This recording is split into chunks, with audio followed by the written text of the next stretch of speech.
what I wanted to talk about a coaching program that I just had, a coaching session, not a program.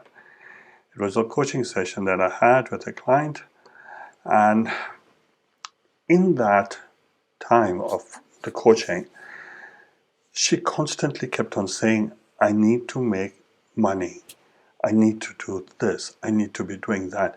I mean, the word I need was just constantly coming up with her over and over again. And I just want to tell you, I think I've mentioned this before, even in one of my videos, and I just want to repeat it again, that the word need, when you say that, it comes from scarcity, right? And the law of attraction is very, very clear. Whatever you say, whatever you repeat, it will bring it forward to you.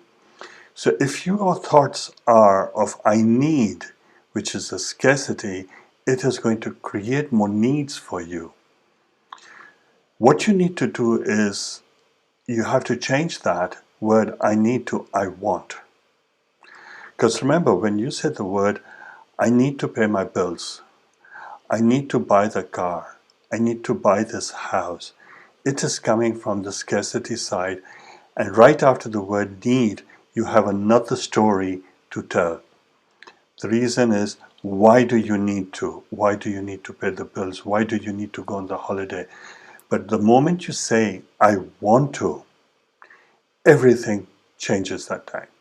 Because when you say the word, I want to, it is full stop. That's it. There is no further explanation that is required after the word I want to. But after the word I need to, there is an explanation, and that is a sign of scarcity. So for all those who listen to this, please take that on board, because the moment you change the word I need to, I want, your energy even changes. Your state even changes, because when you are in the word I need, you're constantly at a lower energy. The word I want is a motivated word. It will motivate you. It will help you to go further down. So I hope that helps. Please do give me a shout out if it helps, and leave a like down below. Until next time, see you. This is Aslam Shaval, out.